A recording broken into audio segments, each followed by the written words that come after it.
Hey, what's going on? So, welcome to another Final Fantasy VFX's video. Okay, let's get into the review of Poppy, or Pone, and Noreen, who Global still hasn't gotten on the first one, but we're reviewing a second version of Noreen. Lehftia, not Noreen, sorry. Lehftia. I don't know why I said Noreen.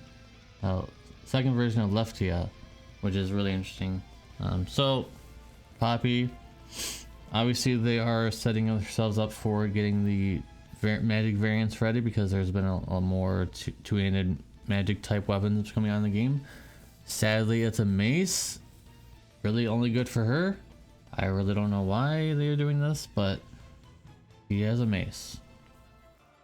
It's pretty decent though. The cooldown gives 80 times mod boost for herself, or tornado, and some other things.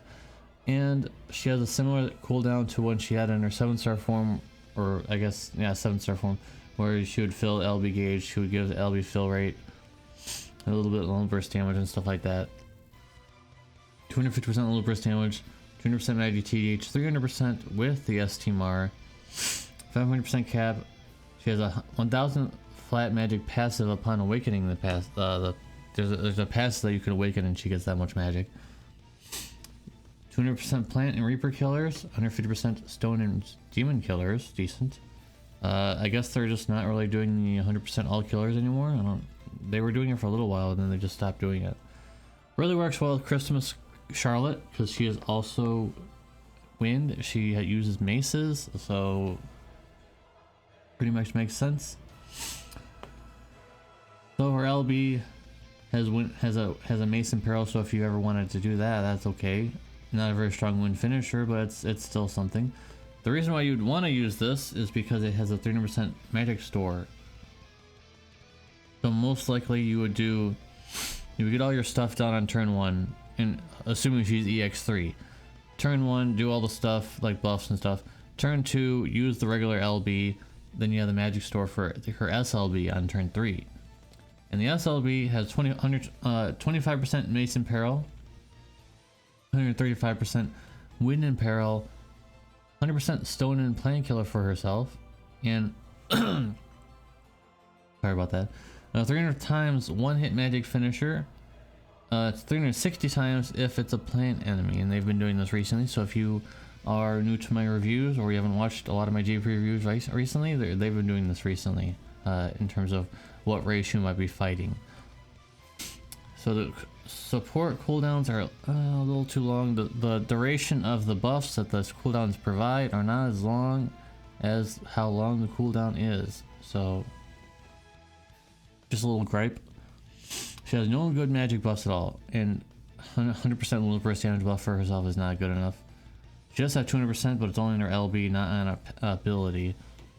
So she needs support. As an X support, I guess. As an X support, she needs support. So, and the mod buffs she gives herself are just really because the modifiers are really still not that high. The only one that actually gets decently high is Tornado, and who's using Tornado? Not very many. There's a few, but not that many. So for Clash of Wills, obviously she probably will be useful against plant enemies. I can see that she would be useful for Clash of Wills. For Dark Visions, of course, for wind magic finishing stages, of course she'll be top tier. For Clash of Wills, she'll be fine for wind magic finishing, but at the same time, I'm really getting tired of all these SLB units, because they're not gonna be as easy to gear in Clash of Wills, guys, because they don't have another form. You guys know now by now, like there's forms you can gear for defensive, like Sephiroth, for example. You can gear, you can gear him for elemental resistance, stuff like that, and you can shift over to his Brave Shift form, where he can do the damage. On SLBs, you can't do that. You're really getting tired of so many SLBs. But back like a few weeks ago, whatever, I was like, I'm getting tired of it. But it was just like, they were doing brave shifts in between and stuff like that, and it was fine. But there's just way too many, and they're way more expensive to do than brave shifts, because you need them to be EX3 to do the maximum. Obviously for support SLBs, not really relevant too much, because you don't really need to do it, but For damage dealers, EX3 is pretty much mandatory to do good damage, and it's really expensive to go for EX3 units all the time. You can't expect, I can't believe they expect you to get EX3s on so many units. It's ridiculous, because yes, the JP version does have a shard dungeon permanently, but you only get like 1 to 2 per day. Sometimes, like just recently did it ×2, so you can get up to 4. Theoretically, I was mostly getting 2, but I did get 1 4. It's really tough. It is very tough to do. So I'm gonna go 7.5, just because she's a win finisher and there really isn't many of those, and she can work well with Charlotte. I can already see the combinations with that.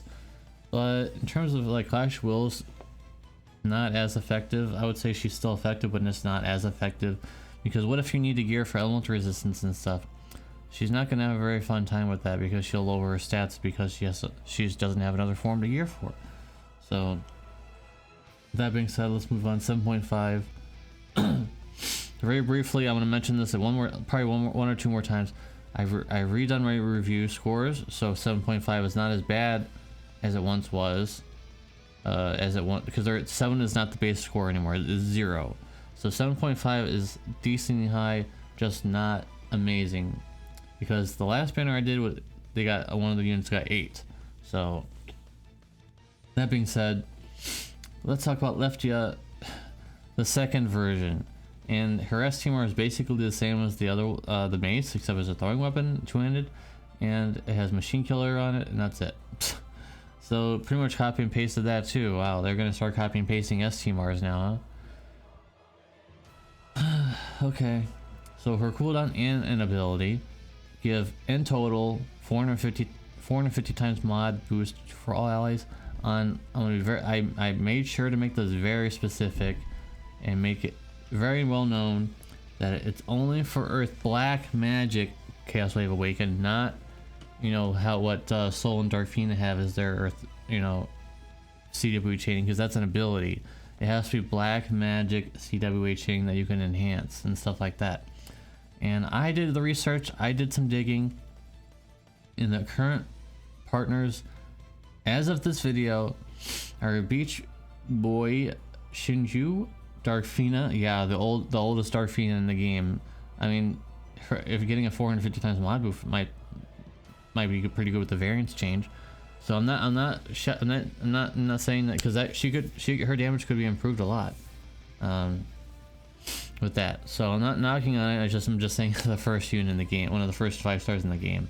Kimono Darkfina just recently came out. She does have that.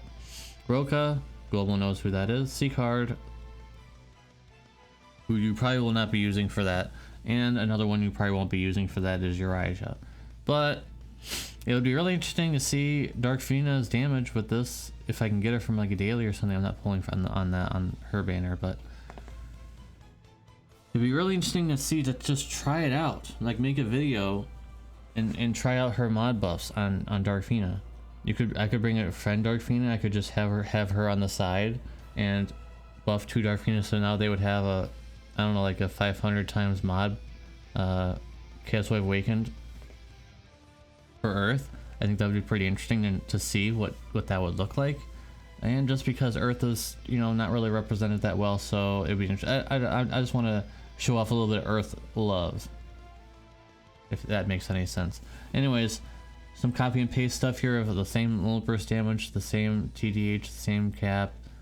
One notable thing that I didn't mention for some reason is she does have, and they've been doing this on some units, she has 500 flat magic at the maximum level. So she actually has 1,500 magic for free.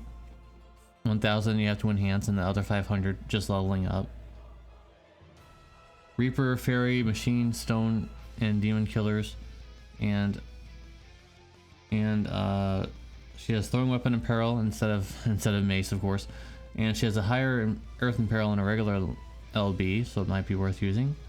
And it's a 27 hit Earth Magic. No, nothing else special about it. Oh, she does have the Magic Store.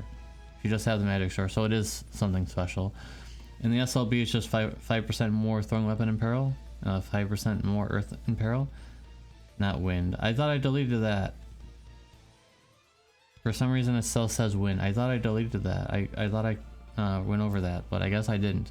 It's 135% earth in peril. For some reason it says wind. And it's a 300 times 26, and then the last is backloaded. I know that's a pretty old term that nobody really says anymore, but yes, that is backloaded. Earth magic. And if you're fighting a Reaper enemy, it'll be 360 times. So pretty good. The mod buff is really restrictive because unlike Monolith, she doesn't give anyone the chaining. She only buffs the chaining. So you have to have someone, like in that list that I have there, I dug up and researched for you guys. You need to have one of those units to be able to benefit from that. You need the quadcast ring. I can't remember what it's called. The Airness ring. You need to have that on her because she only has triple cast.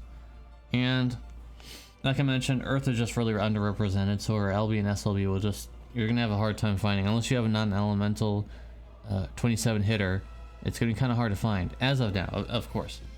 So once again, SLB, no brave shifts, so it'll be hard to do in Clash of Wills. But I will give it. I can see how this would be really interesting to try out if the boss is weak against Earth and you can get away with bringing her in another one of those units on that list. It'll be interesting. You know, you could get over 500 times mod for Earth Chaos Wave Awakened. It'll be really useful for Clash of Wills if you're able to get around not needing to gear them for resistances or anything. Which again is one of the pitfalls of the SLB format here. So for Clash of Wills, I think she's definitely an up. For Dark Visions, of course, an up. She's pretty much built for that because you can bring her to any Earth Magic stage and she'll do well. So definitely an up. For Trials, I mean, there are trials in that game again. They're making more trials every now and then. So I don't know how well she would do for trials because Earth. So all in all, I'll go ahead and give her an 8 because she does have some potential with the modifier boost. That's really it. The biggest potential, not so much the SLB or anything because it's just whatever. It's the cooldown and the ability that gives a 450 times mod boost. You know, on top of the however much the modifier originally has. So it's more than 450 times, of course. So I'm looking forward to maybe if I can get it from the daily. And today I'm very unsuccessful. Maybe in the future, I'd like to try out 2 Dark Phenas or at least one Dark Phena and see how much she can do. So with that being said, guys, do you agree with my scores? Do you don't agree with them? Tell me in the comment section down below. Are you interested in knowing more about these units? Maybe I'll pull for them, but I don't have a lot of lapis. So thank you guys very much for watching. Appreciate ya, and hope to see you in the very next video. Peace.